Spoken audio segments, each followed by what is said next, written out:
Hi, everyone, and welcome to the Launch Network. This is Carmine Denisco, your co-host for today's show, week 8 of the UIA workshop series. I can't believe how quickly this is going. When we first started, I was like, man, 10 weeks of this is going to be crazy, but we got some great shows, awesome presenters.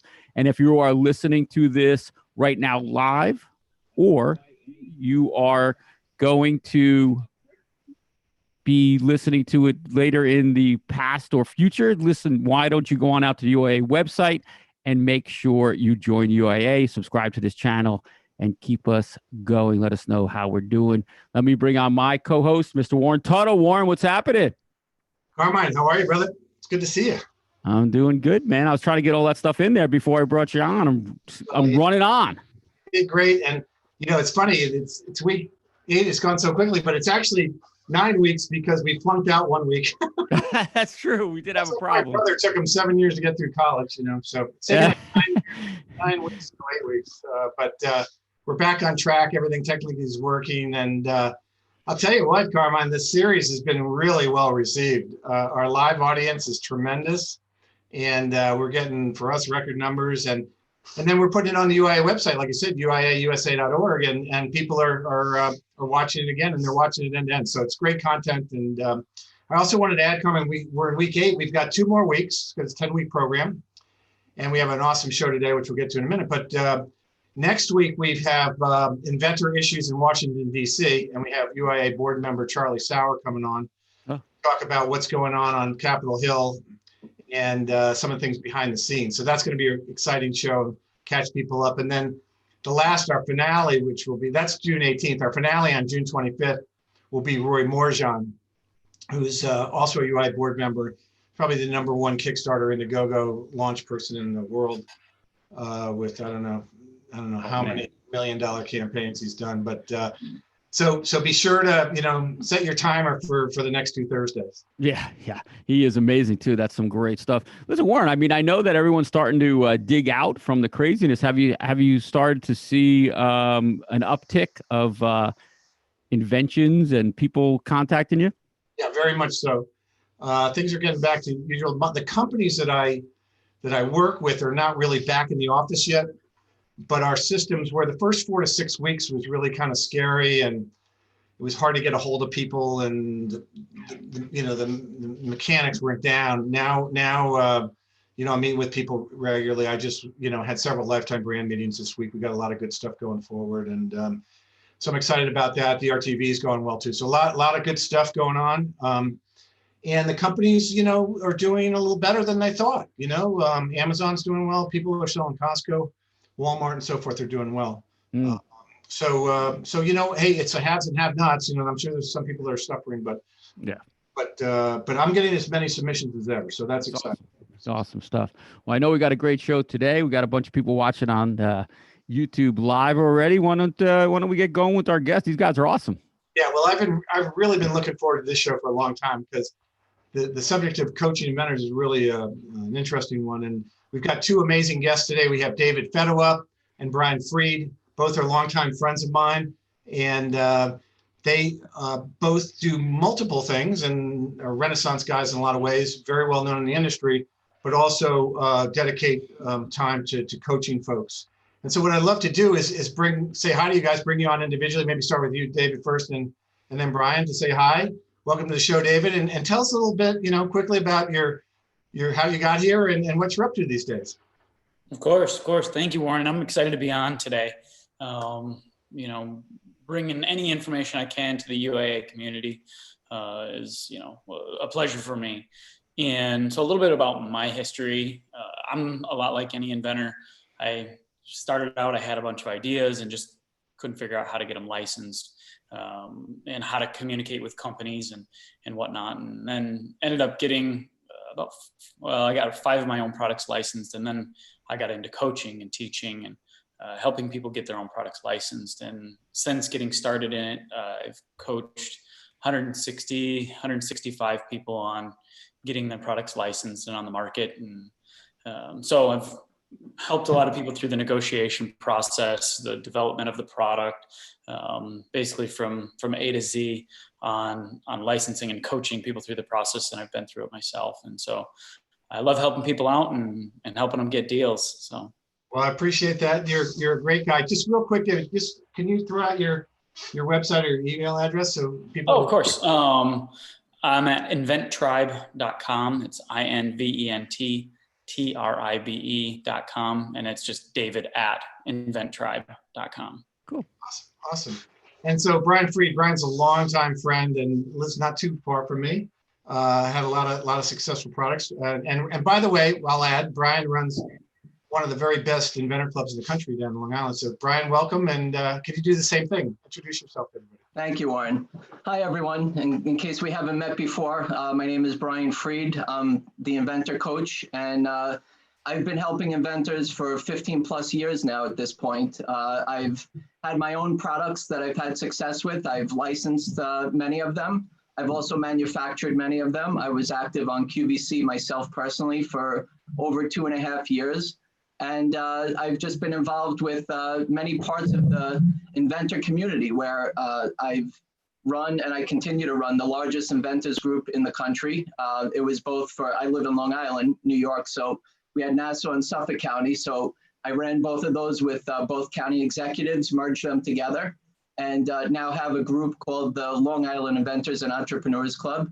And we've had, Warren, listen to this, we've had over 14,000 unique people that have come through the doors in 14 years. That's awesome.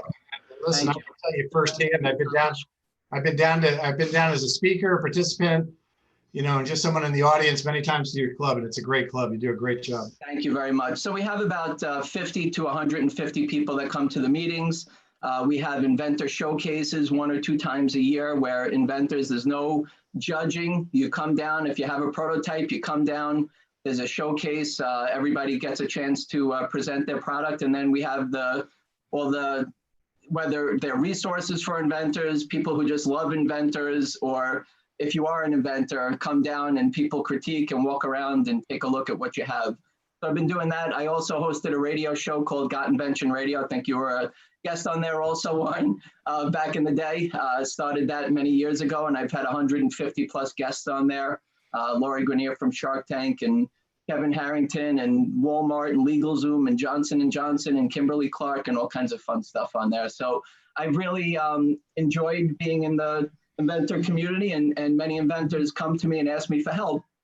I've had some levels of success, and I like to share them. And whether it's my books that I reach out to, or my Inventors Club, and through the United Inventors Association as the executive director, there's a lot of things that I just want to get the word out and get people the right information. And Warren, most of the time, well, we'll save it for the interview. I'll go into that, but that's a little bit about me. Well, let's continue with you, and then I'll get back to David and ask him the same sort of questions. But obviously, it seems to me you enjoy being in the industry. You have a heart for it. You enjoy helping people. I think that has to be a big part of it, at least to get started, right? And then you've also tried. I'm sure you've had successes, but you've also, I'm sure, made mistakes, right? That you want to warn people about.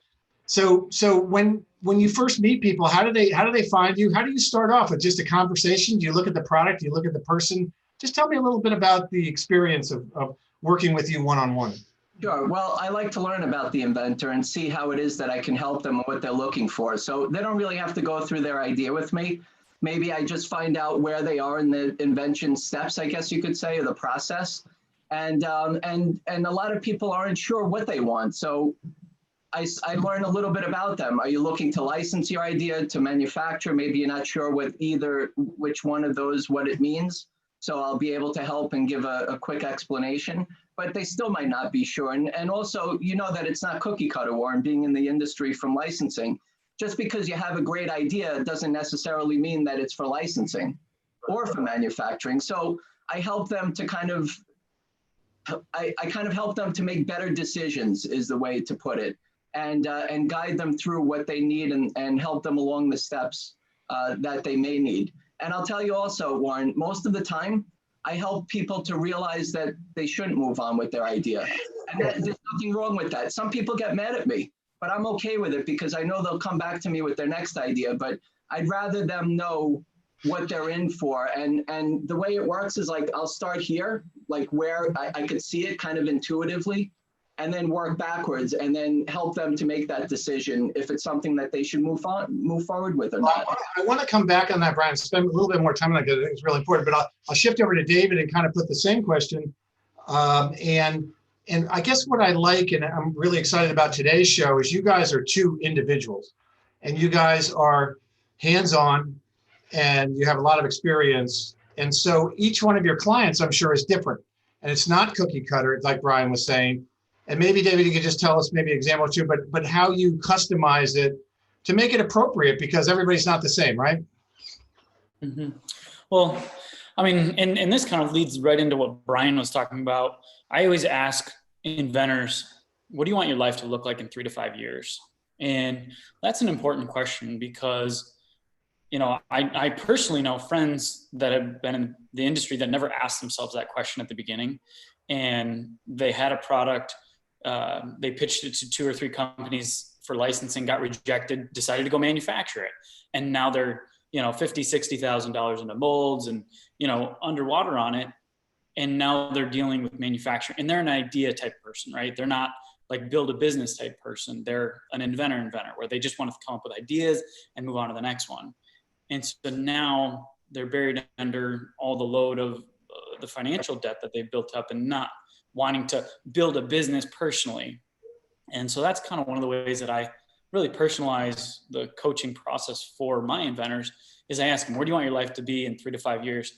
And then let's see if this product fits that model. And if it does, what are the decisions we need to do today to make that happen? Do you, not to interrupt, but do you, if someone decides, I mean, they make a decision if they want to license or if they want to go to market directly, will you help them either way if they want to go directly as well or not so much? So I specialize more so in licensing. Okay. And so most of the time, if somebody wants to venture, I'll hand them off.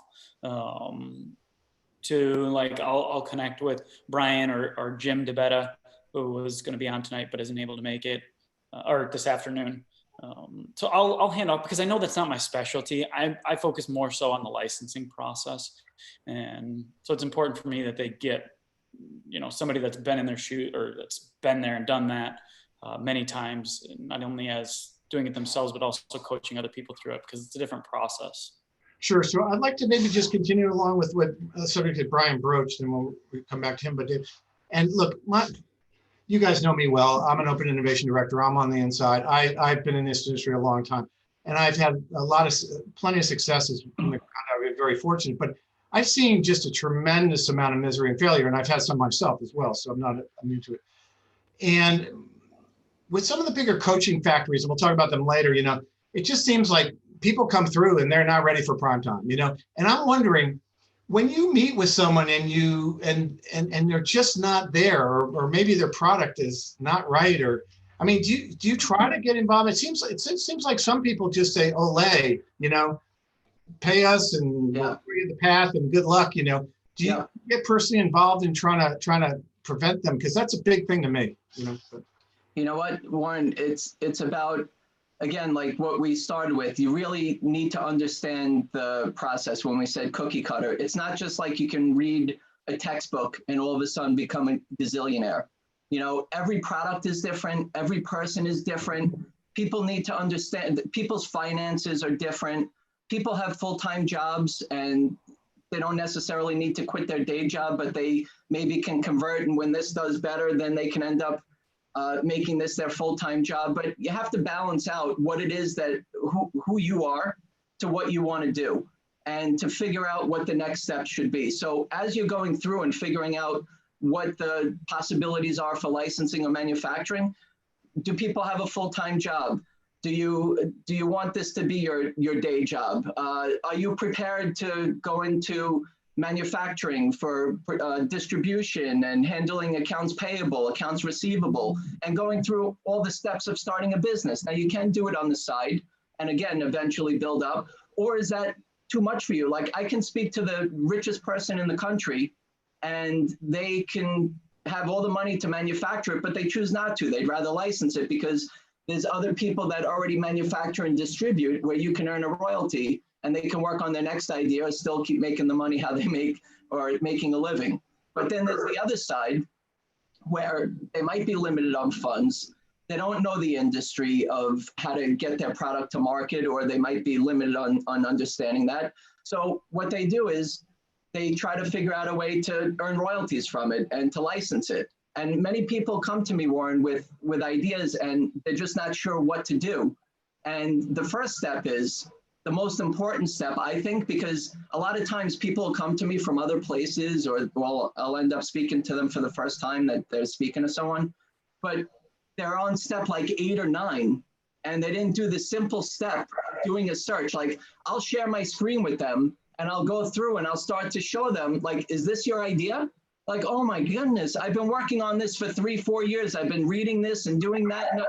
And they didn't take the simple step, and I found it in 30 seconds. So I really dig in when it comes to the search, instead of just going through the motion of getting you to step 7, 8, 9, or 10, but really spend that time. And that's where we make a decision if it's something that you should move forward with or move on to your next idea. They usually have the name picked out, and they're already selling it in Europe in their mind, But I agree with David, just continuing along that vein.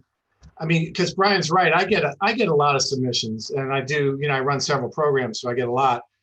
And some of them, even the ones that are so-called coached, are not ready for prime time, and a lot of times they haven't even done all that homework. And, quite frankly, it's always surprising to me. So tell us about your experience there. And do you ever put up your hands and say to someone, I don't want your money. This is not going to, until you're ready to come back. Do you do anything like that?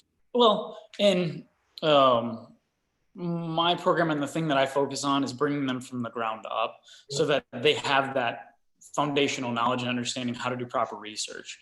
And so I always start there to make sure that, like, how to do it. Because, and I'll be honest, I started out when I was inventing, I was so excited about, 2 of my projects. I built the prototype, I filed the patent, I sent it off to a company, and they sent me back a link. And I was like, oh no, click the link and it's my product. And that didn't happen once, that happened twice. And so then I realized, and I tell all my inventors this story, and it's like, you can spend, and you guys know, some inventors, they get $50,000 into prototypes and all this different stuff, and they never have done the Google search. And so, like, I'll be in just, somebody will reach out to me. I'll say, all right, let's do some Google searching first before we invest any type of money, in understand our marketplace, understand your competitive advantage, if there is any, and the other products in the market. And so 100% foundational knowledge and understanding comes first. And I make sure that people know how to do it properly. So I guess, so easy, by the way, it's so easy to go not just, but on Amazon. And now with the rating system, and it's so much easier today even than it was 4 or 5 years ago, don't you think? Oh, it's phenomenal. And Google Images, like everything, you can do research for an entire category of products and see thousands of products in like 10 minutes now.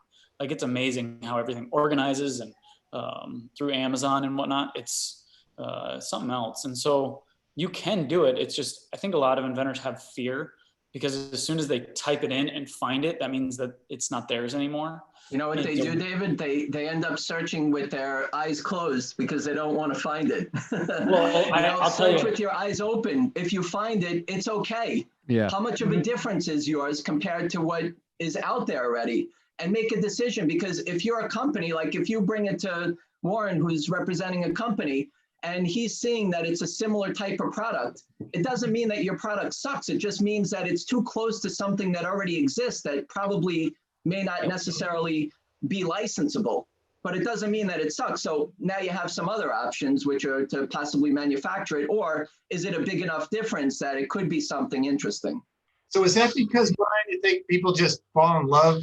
They get too myopic, too within themselves, and That's what it is, Warren. A lot of people, even me as an inventor, I have over a dozen patents, and I've had my products out in retail in many different ways. You have like this gut feeling of excitement and emotion, and it's your baby. I have my 18-year-old daughter, but you come up with a new idea, it's your baby, and you want it to be great, and you want it to be the next gazillion-dollar idea. But what I always teach inventors is that you need to put your business cap on and separate your emotion from the business decisions, because when you're coming up with an idea, it's a business.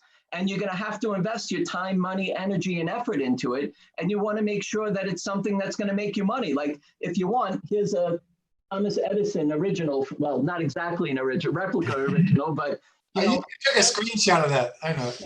It's nice to have a patent on your wall, but is it going to make you money? So these are the things that you have to think about. And, a lot of inventors, Warren, they're out and they're pitching you and they're showing you products. And it doesn't necessarily mean that when you say no, it doesn't mean that your product sucks. It just means that it's not for you. And it may be necessary. And then you maybe bring it to the other ranks to see if they're interested. And if they say no, it might be that they have too many products in their pipeline already, or they're full. It might be that they're not investing in the tooling, or maybe they have, it's just not the right time.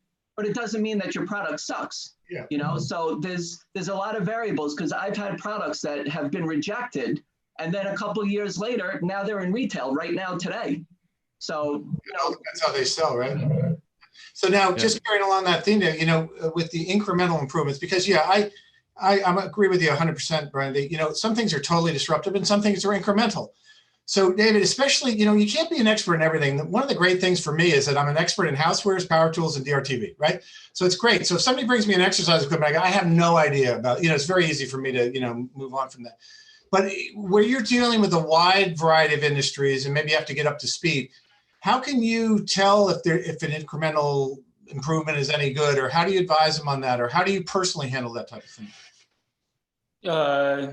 You're saying between categories? Yeah, like if somebody comes to you and let's just say they want you to coach them and they've got a product in a category that you really don't have a lot of experience in, And by the way, I will just give you a little. Whenever that happened to me years ago when I was doing it, I would take time out and go out to a trade show, walk it, do all the research I could to learn. But just say it's new to you. How do you, I know there's standard things that are the same for all industries, but how do you evaluate and judge the product idea and whether it's an incremental improvement or for something dramatic, or how do you do you do your own research, or how do you do that? Oh, of course I do my own research. Having coached so many students, I'm getting to the point where I now I'm starting to rarely run into a category that I haven't coached in. And it's unique because having coached so many students, there's all these reference points, because if a student goes out and pitches products in, let's say shoes, and they get all this feedback, well, they bring all the feedback to me and they show me like, this is what companies are looking for. This is how they want to be presented. So that was one unique thing that I got the experience to have, was being in so many different categories because I've coached in so many different categories. But if I do run into one that I have never been in, one of the things that I try to make sure that I don't do is I'm not there to judge if their product is going to be a success or not, because I'm not willing to write them a paycheck. And there's products that I've seen as a coach where they present the product to me and I'm like, I don't know if this is a winner or not. I can coach you on your marketing material. I can coach you on your, developing the package that needs to be presented to potential licensees. And once they present to potential licensees, that's when they would know that if this is a winner or not, that, hey, we're getting the positive feedback. We can start to invest a little bit more or develop it further, however we need to go with it. And that is the complexity and a bit of the slippery slope, and I do want to come back on that in a little bit, because I think that's really important. And hopefully this session and people who are listening can get into a little bit more of the nuance, beneath the surface, because we're just starting to poke the bottom of the surface now. But Brian, same thing, and again, it's great because yin and the yang, I'm on the other side. And I see this all the time. So I certainly get students that come to me. I get a variety of students. I mean, not students, but people are submitting. Some know nothing, which is okay, because I'm happy to work with them as long as they admit that they know nothing and are listening. The people who know nothing, who tell you they know everything, I have no interest in, because they just, and I get people that are coached and they come in a variety of different components and levels. And so, Brian, I keep coming back to that point, and what my biggest concern is, guys, and so I had one project, and you'll be able to read about it in my book. I spent a chapter on it, with a humongous failure. I'd made a lot of money. I was very successful. I thought I knew everything.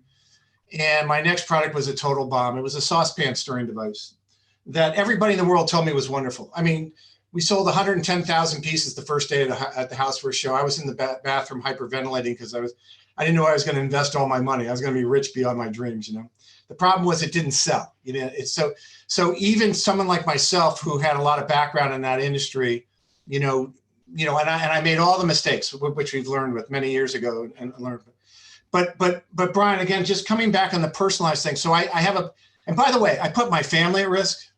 Okay. If you guys have been there, you know what I'm talking about. I mean, really at risk. And I was very fortunate because I came out of it the next year with a product called Smart Spin, and we made a lot of money again. And I was very fortunate, but I still say prayers every night, thanking for that. So how do you, so I'm a big concern for people. They have a limited amount of money. A lot of the folks, depends upon the industry. Some industries, they've got to invest in the prototype and patents and so forth. Some maybe they don't, the coaching and so forth. How do they make their decision on where they're going to spend their money? And Brian, how do you handle that money issue? Because that's the one that I'm the most sensitive to. Well, if they're limited on funds, then I kind of give them a general idea of what each step is going to cost. So I go through, okay, so here you are, and you're going to have to spend a little bit probably on a patent search with a patentability opinion. I think that's important. And when I get something that comes back, I like to get a second opinion sometimes because it's just an opinion.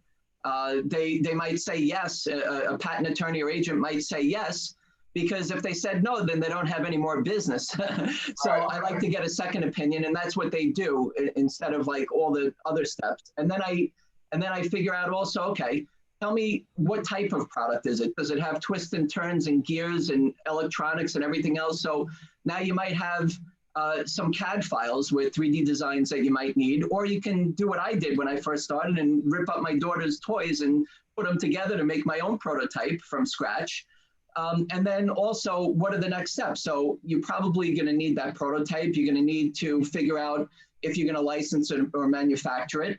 And you're going to see what kind of competition is out there and figure out what the next steps are. And then start to make some better decisions. So if you want to continue that route because you might not have the funds to manufacture, then you'll take it slow just to get to the prototype. I've helped an inventor that had no money, unemployed, young guy that ended up making a prototype board, and his product was on QVC with me. So, you try to figure it out, but like David was saying, you don't know because, something's brand new. Like somebody yesterday called me and asked me, so Brian, how many of these units can you project that I sell? I'm like, well, you're telling me that this is a brand new product. If you want to write a business plan, you can put all the fluff that you want in there. But realistically, nobody knows if it's a brand new product. You just don't know. So you want to go through the steps, but you want to take educated risks, and you want to think about it and make smart decisions. And you just have to navigate through. So if you don't have the funds, then wait till you save up to go through the steps.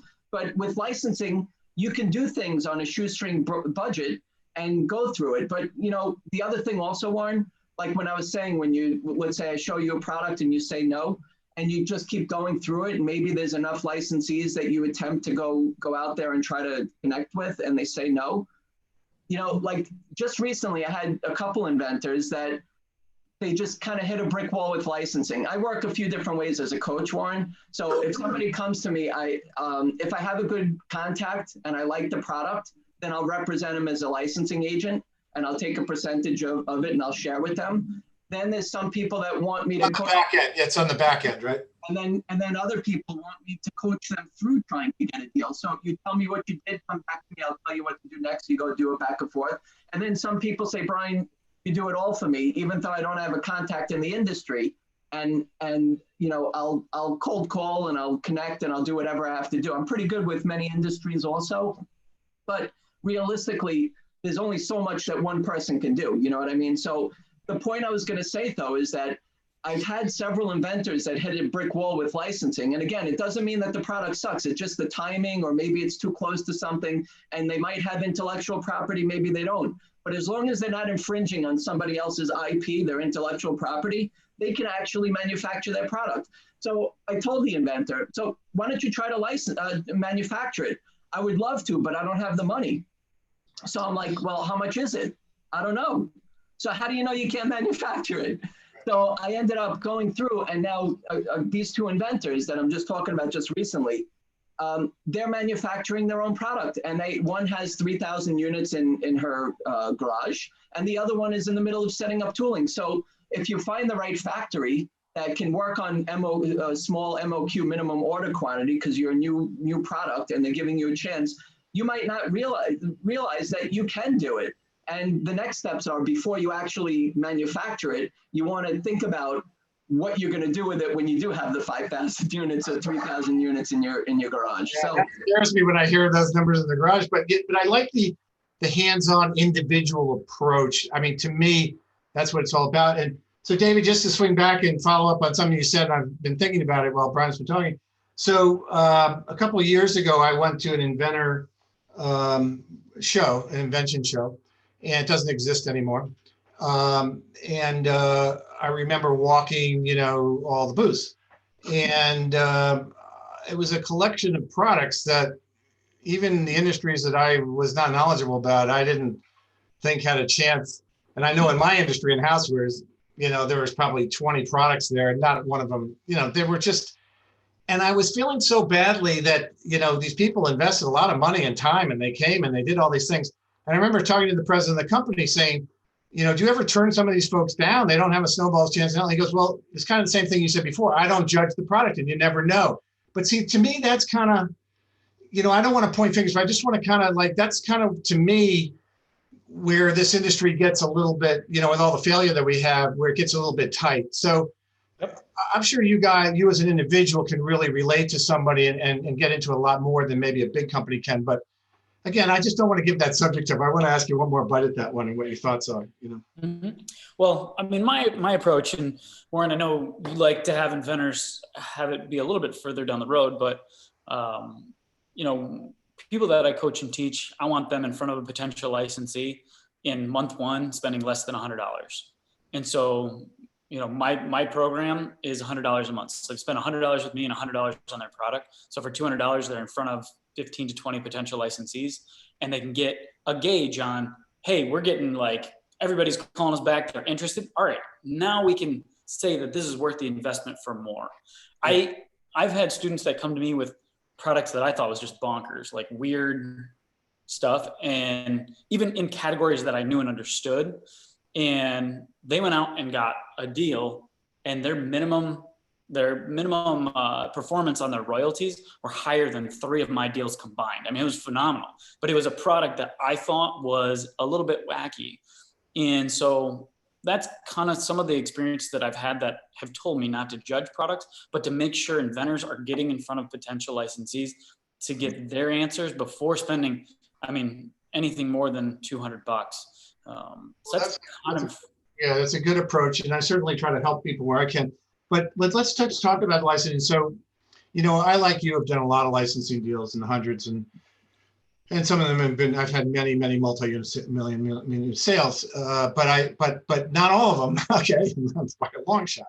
In fact, the vast majority of them never really generated anything. And so sometimes I'm going through social media and I see these announcements, I got a licensing deal, and yeah, thank you. And then you never hear from them again. And I could just say that, some of that is because maybe the product didn't make it. So maybe you could just talk to that for a couple of minutes. We'll come back to you, to Brian. I mean, if you get a licensing deal, that's certainly a good day. You want to go out and have dinner, and it's like getting your patent. It's exciting, but it certainly doesn't guarantee you success or making money, right? No, it doesn't. And that was, one of the things when I start out with my inventors is I let them know, because specific industries, they will sign a lot of deals, and then the products never actually come out. Clip strip companies in the houseware category, they a lot of times sign a lot of licensing deals, and only 10% of them actually make it to the shelf. And so whenever I'm working with any one of these individuals that have that type of product, I say, there is a chance that you will get a licensing deal and you will not make any money on this. It's something I am always very upfront about. If I know that there's a chance for that. And one of the things that's helped me get by that, and this is not necessarily right for every situation, but I like to get a small upfront investment from the company. because a lot of companies will license your product for, nothing down and then basically go test the market. But even if you can get $1,000 from them as an upfront fee, it gets them more committed to your project, and they feel like they have a sunk cost where they need to. Well, is that a fee or is that an advance? You can I've had them set it up as an advance or a fee, just a royal upfront signing bonus fee. But at the end of the day, a lot of times the company doesn't know how well it's going to do either. So my philosophy always is the same thing. Get them to put best efforts in, and then you see where it goes. But Brian, I'll say the same thing to you. And with people, that the projects don't move forward, they've maybe signed a licensing deal, and there's a lot of celebration for that, and then you sort of never hear of the product again. Have you had those experiences? Yeah, actually, it's kind of turned a little bit recently where before, so let's say I end up presenting an idea to a company. And again, I've built relationships from actually doing it myself. I'm not like some company that you're calling up and you're pitching a product to them and you're talking to a salesperson on the other line. I actually have my own products in retail right now, and I've had many products of my own and represented other inventors' products that are in retail. So it's not like I'm just telling you things that sound good, or I made a prototype and now I'm an expert in the industry telling you what to do. I've been there, done that myself, whether it's licensing or manufacturing. So I've had a chance to get into the trenches and understand what it is from both sides, from a licensee side, where that's the manufacturer with the distribution, or the licensor side, which is the inventor like me. So Warren, you're asking about when you end up going to a company and they end up signing a deal and they say everything is great and wonderful and then nothing happens. And yes, that's happened. So lesson learned. And now moving forward, many of the companies that I'm working with, I kind of suggested if they don't do it, or if they're doing it already, it makes sense. Well, if there's interest in the product, what they're doing is they're going, and again, if they have good distribution, they're in front of buyers. So I'll have them take the product. I appreciate your interest. Why don't you bring it in front of the buyer and see if they're interested? And if they are interested, then we'll come back and do a deal. And if not, then no hard feelings. At least we know where we stand. We didn't have to go through all the paperwork and find out that we're going to go through all this. We're going to feel great, go and have that steak dinner that you were talking about, Warren, and then find out that nothing's going to happen and we're going to have to retract the agreement. So I think that's really good. And a lot of licensees are now doing that. And I think it's in both interests. And if it's not one, like I have one, they ended up bringing it in front of Walmart, and Walmart said no. But they ended up bringing it in front of another, they brought it in front of TJ Maxx, right? Marmax, and they said yes. So it's good if they have a vested interest in it, then they'll take it to their buyers and they'll see which one they want. But if not, then take it back and move on. And you know that Walmart or this one said no, but maybe there's another distribution channel that you might hit, or you might make a decision and say, you know what, I'm kind of going to be limited on maybe independents or chain, like smaller chain stores. So maybe I can license it.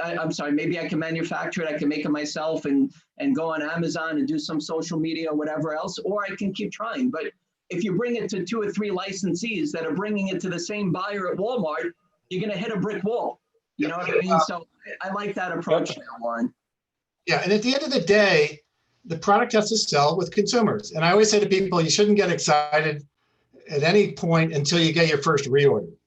That's when you can start getting excited, because that's starting to tell you, that's the first time you can start to project, when things start to roll in and starts to expand. And that's a fun time when the wave pulls in. And up until then, it's all, it's all fun and games, really. And that kind of brings me to this subject, and I'm going to throw it out there, and you guys can jump in or not jump in as the case may be.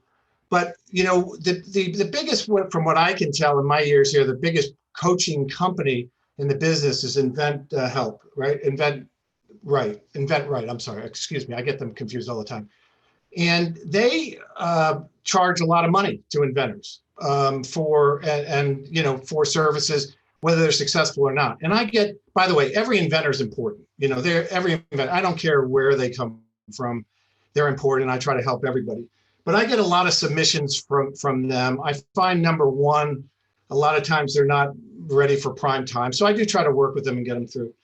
But a lot of times they don't go anywhere. And I look at the numbers of people that come through and the numbers, like for instance, there was just an interview with our Lifetime Brands president with them the other day or a couple of weeks ago. And so there was a bunch of submissions after it. I probably saw 90 or 100 things, not one advanced, okay? And I'd like to jump in sometimes and try to explain to people one-on-one why this doesn't happen and so forth. But my bigger question is that these people, these inventors are paying a lot of money, you know? And by the way, they don't even get to speak to the principal. They work with coaches who may or may not have had success, certainly not as much as you guys have had. And at the end of the day, it concerns me because if they have limited income, where do they spend their money and so forth? And so I do the numbers in my head because I'm fairly familiar with the program. And I see, roughly how many people probably come through the program. I can do the math. I've been in the industry long enough. And then I see about how many licensing deals are signed. So there's a certain percentage. It's a low percentage. It's a very low percentage. It's under 5% from what I can tell. Maybe it's 7, I don't know, but it's a small percent. And then I never see really any follow-ups. All the successful posts I ever see are from people that were never coached by them. And the platform concerns me when it's on that mass level. I love what you guys are doing individually because you're customizing and gearing what you're doing. They're more of like a factory. And so the principals of the company are out doing interviews and acting like rock stars. And meanwhile, there's an awful lot of people that come through that program that are spending a lot of money. And at the end of the day, they're not getting money back. And so it makes me think, I'm very familiar with the American Inventor Protection Act of 1999, which talks about inventor promotion companies. And I know there's a big deal on how we define promotion companies. But as far as I'm concerned, these guys, right? They're a promotion company. That's all they do is promote. I've got the definition of promotion here. They fall with, they're supposed to be telling people how many people sign up, how many people are successful. And so when someone comes in the door to sign up, all this information is available to them. And people don't hear these about numbers and these speculative things that get talked into a deal, but they know facts. And so this is a thing that I am interested in, okay? And I'm just throwing it out there if you guys want to comment on it and what your thoughts are on it. So thank you. Brian? Well, everybody has options of what to do and what decisions to make. I can say that the most important thing, Warren, is to do your research. It doesn't matter if you're inventing or you're building a house.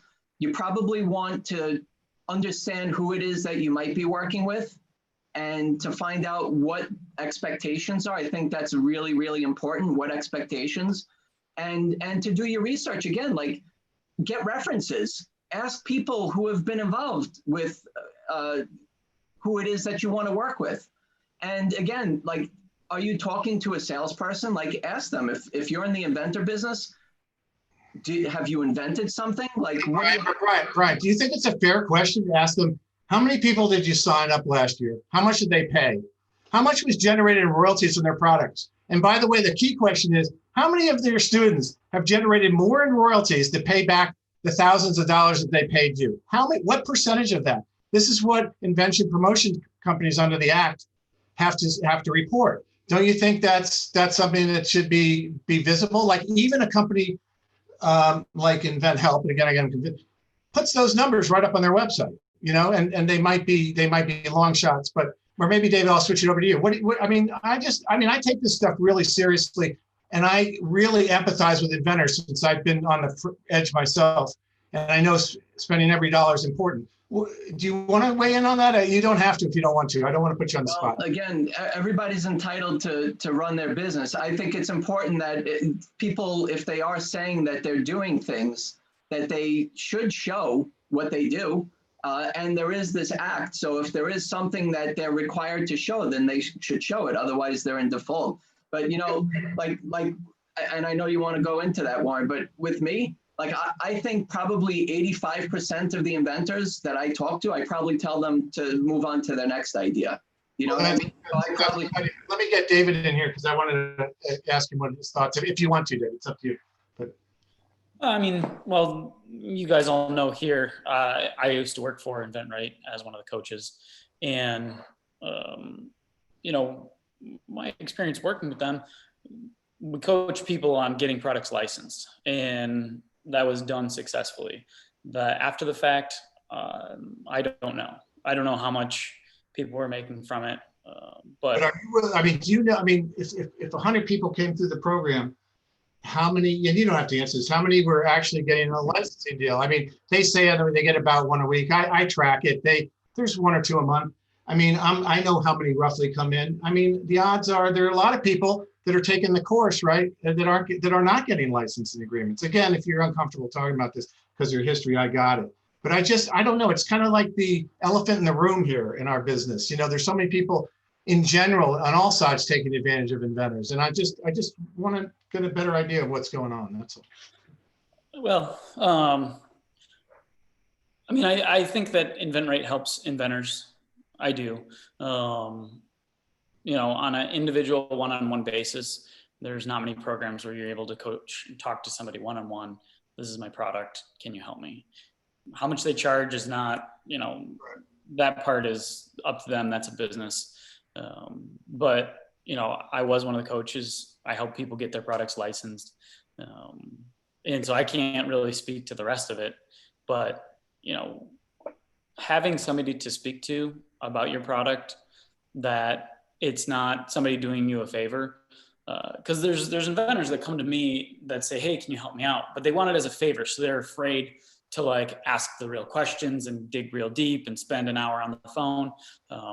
And so I think that there's a place for that in business, in this business, but. Well, listen, I'll move on. It's a little bit uncomfortable giving your background, but I would just say this, that inventors are very susceptible. We all know them. We all know tons of inventors. They have this, like you said before, we started off the show talking about it's their baby.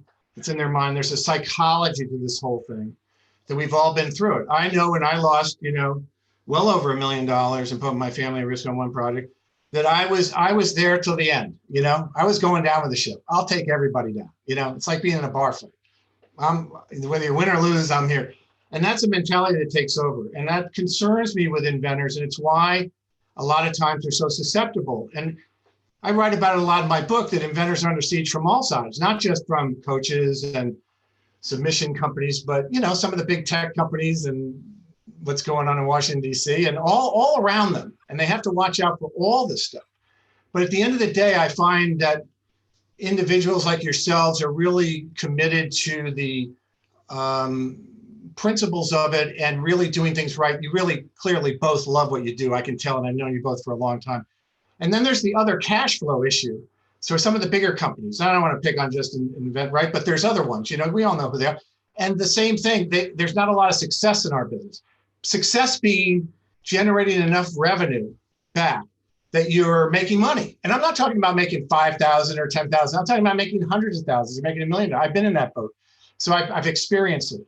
And so that's what we're talking about, really, you know, success. How many people are having that type of success? What are the odds? And are we selling? Like I read book covers, it says, you know, your path to gold mines, become a millionaire. This person's brilliant. He'll make you rich. I mean, this is the type of bullshit, okay? And I don't want to get too emotional, that goes on. And so I love what you guys are doing. I hope you continue to do it. But I want to, if maybe in the fall, we'll come back to a series of subjects on this show so we can parse it a little better and be factual about it. So inventors really get the true ticket. They're not feeling susceptible or because they're confused or don't know. They end up just spending money for nothing. So again, Brian, you want to have the last word on that one? That's what it is. Again, inventors are making decisions based on emotion. So if I call up one of those companies or I call up whoever, and you start to tell your idea to somebody, it doesn't mean that you're obligated to them. You want to find out what the expectations are, how much it costs. Tell me a little bit about what you've done. Tell me who it is that you're talking to, or tell me your success rate. Like, ask better questions and then be able to make a decision. But again, inventors are focused, like, I tell you my idea, Warren, and now I feel like, and you told me it's great. And I don't know anything about you, but it's great. Yeah. And now I'm like emotionally attached, and I can't tell anybody else my idea. Warren thinks my idea is great. Yeah, exactly. Like, tell me what you need from me. Brian, I couldn't agree with you more. I have to be so careful of what I say and write to people that I don't send the wrong signal. But listen, we're going to move on with some other questions. But I will just say in general, for people who are listening today, first of all, these guys are terrific, and the idea of coaching is terrific. And but if you've had experiences that don't necessarily match some of the marketing stuff because it's all over the airways, My email is www.tuttle@yahoo.com. I've been doing this stuff a long time. I've worked with over 140,000 inventors personally, either with email, text, or phone calls or whatever over the years and responding. And I have a deep, deep, deep empathy. And I'm very blessed and fortunate in my age. My kids are grown. They're all out of college. I don't know much. I'm set for life. And I'm very fortunate. I praise, whatever every day that I'm in this situation. But I do care deeply about people who have struggled. So if you ever want to reach out to me, if you have questions, if you want additional coaching for free, I don't charge. I'll never charge. We can be helpful. So anyway, having said that, I appreciate it. And you guys are awesome. Carmine, I know we have questions built up. You want to jump in here and take we got some great questions. Whenever we get some pros in the workshop like this, we get a lot of good questions. One is over to Brian when he first started talking about real quick. One of the people said that there's no clubs close to them, and they were thinking about trying to start one. Do you have some real advice on how to start up a club? Yep, absolutely. First off, I think that whoever is running the club should have some level of success to be able to kind of lead the group and understand what it is. And you really to start to get the community involved, whether it's inventors and entrepreneurs. So my club is called Inventors and Entrepreneurs Club. And I have like-minded inventors and entrepreneurs and business people and resources for inventors and attorneys and engineers, and all people come through. Recently, it's been working really well with me, where I've gone to my Small Business Development Center, which is a division of the SBA, and you can actually work with them. They have workshops that are free, and you can work with them to be able to connect what they have and what you can put together. And meetup.com is really good to find people in your area and just start to gather some people around and just continue to build it and network. But meetup.com is really good. SBDC is really good. And you should definitely try, even if it's further away, or you can speak to another inventors club and see how they run it. But I've helped several people start inventors clubs in different areas around the country. And that's one of my parts of being part of the UIA is involved with helping the inventors clubs. Cool. Very cool. Awesome. So then we'll go over to David. David, real quick question. What phase of product development should somebody be in, or what should they maybe have when they come to see you? So I help people all the way from the idea to licensing, and I like to work with people earlier because a lot of times people will overinvest through steps that they didn't necessarily need to. And so a lot of times the earlier the better, because I try to start out with a foundational knowledge, understanding, education, so that you know the right steps to make.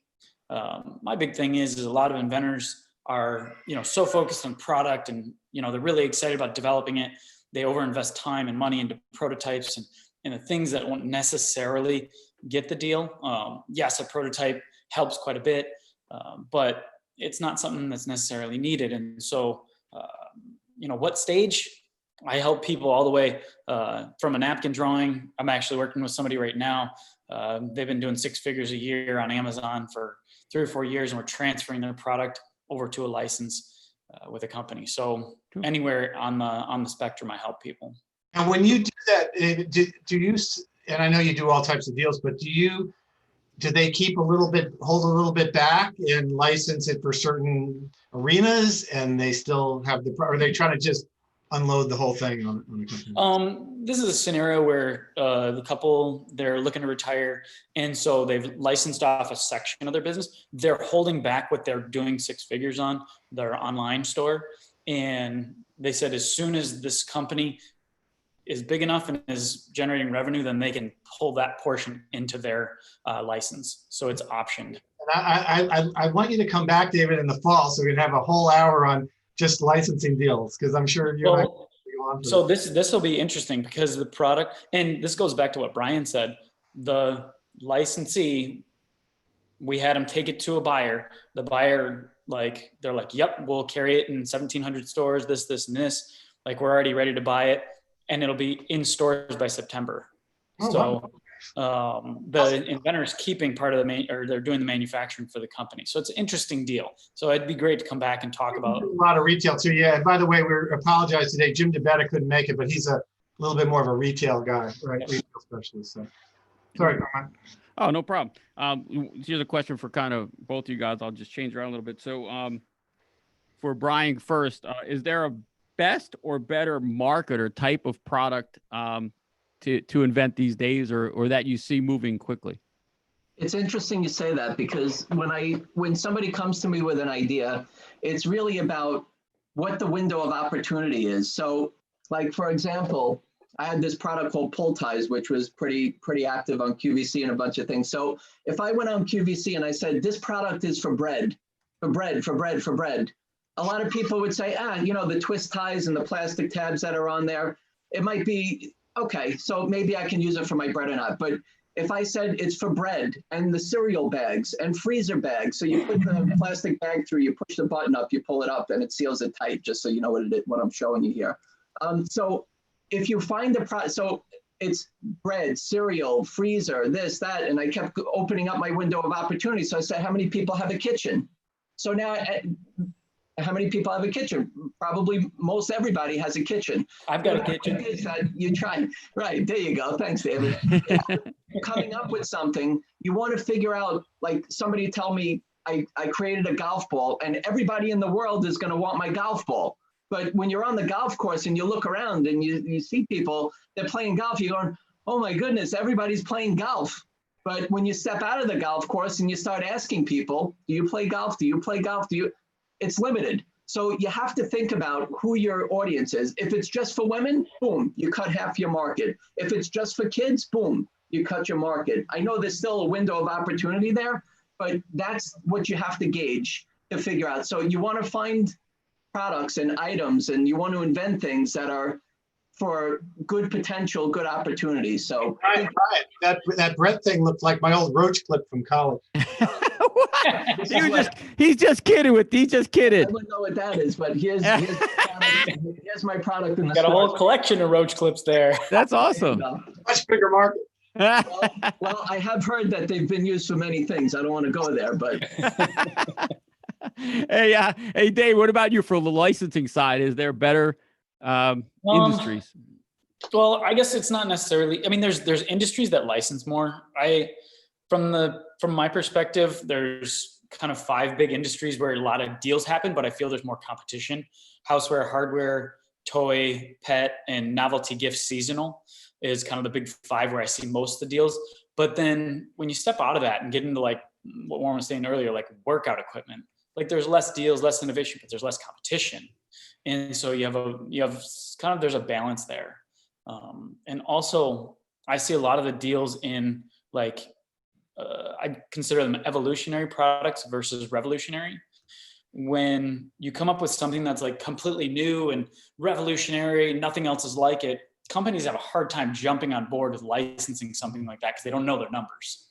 But if you're evolutionary, you're just the next step on your bread tie. You just improve that, or you improve one of the devices that they already sell. Those are easier licensing deals for companies to grab onto and put the deal together with you. well, and it's also, is it an A product? And I learned this from many licensees that they want to be able to make money with it. If it's just something that's just going to hang and not sell, it's not going to do good for anyone. So there are price points that you want to be able to try to hit, and they want to make it, even though it's a good product, they want to make it so it's worthwhile, and they're going to sell enough that it's going to be worthwhile for them and for you as the inventor.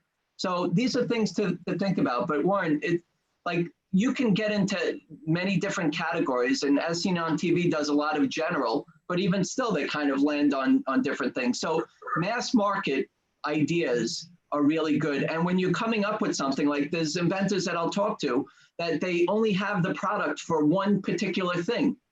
But what if you can use it for this? And what if you can do it for that? And now you take what all those things are, and now think about which one is the biggest market to be able to go after for what you have. And maybe the one that you came to me with, maybe it's for somebody that's, for in the hospital, Well, maybe you can use it for mass, for like every day. And now you just opened up because, you know, that's the mindset that you need to have. And then a lot of people come with these big concoctions that they end up putting together. And what you can do is you have to, like if it's for a car, so you come up with something and now you have to manufacture an entire car for this unit. Or do you take it and now you can add this to any car? So now you just opened up your window of opportunity. Same thing with licensing. You know, you want to be able to find a company that can go into different things. If you go into one particular unit, you know, one particular company that does one thing, they're the only ones that are going to sell your product. So keep an open mind. Well, you also have, what you were talking about a little bit before, I would throw in the term tech transfer, which is well, you know, we're going to have both of you guys back in the fall. There's a whole bunch more to go into. Brian, by the way, your clock has been on the same time. I took it out. You know what? You know, like it distracts me from thinking about my next invention, all the tick, tick, tick, tick, tick. So I took the batteries out a long time ago, and I keep it that way. And he's never late for a meeting that way. Twice a day he's on time. Great. Well, listen, you guys were both awesome. You're both great guys. Thanks for indulging me too. I'm, like you guys, very, very passionate about all this stuff. And remember, folks that are listening, we're the United Inventors Association. We're a 501c3. We make no money off these things. You know, I donate a fair amount of my money to the organization over the years because it's a give back. And it's important, this stuff, to discuss this stuff in a nonprofit environment and get everybody's opinions and thoughts. So please reach out to us anytime and weigh in. We want to hear from you. And we really appreciate, David and Brian, what you've done for the UIA and what it means. We really do. So Carmine, I know we're at the end of the hour here, but I just wanted to throw that in. Oh, no, it's so awesome. It's so great. And we had some great questions on today, too, with some awesome stuff. And I just want people to know, if we did not get to your questions, I will try to get to Brian and or David, get some information, get it over to you. We'll also start posting some of these on our UIA website. We haven't gotten to them all. We're still calculating, getting all the answers and questions together, but we'll try to get that, doing it. Hey, real quick, Warren, what do we got up next week? Yeah, so next week, 1 week from today, same bat time, same bat station, we have Charlie Sauer. Charlie, among other things, very involved in Washington, D.C. on Capitol Hill with patent legislation and reform, very tied in to all the law firms and what's going on in the Senate and Congress. And so he'll give us an update on what's going on Capitol Hill right now. Obviously, the coronavirus is dominating things. And we'll talk a little bit about the U.S. Patent Office and some of the other things in D.C. And then our last week, until we break for the summer, will be Roy Morjan to talk about crowdfunding and one of the exciting subjects today. And nobody's more knowledgeable on this stuff than Roy. He's tremendous. So one of the great things in the UIA, we have a tremendous board who have tremendous experience. They're all rock stars in their own right. We have tremendous ambassadors. We have a really great group. So we want to share all this with you, and this platform's really worked. So we're gonna ramp it up in the fall, right, Carmen? You're a big part of this. Oh yeah, we got a lot of cool stuff planned. We're gonna start closing the show up. Thank you all for tuning in today. Please, if you haven't subscribed to the show, to the channel, please do that. And also, if you haven't joined the UIA, there's no reason not to. There's all upside since it is free to join. And I want to thank Mr. Brian Fried, David Fedua, and the great Warren Tuttle for joining in today. And we will catch you next time on UIA TV.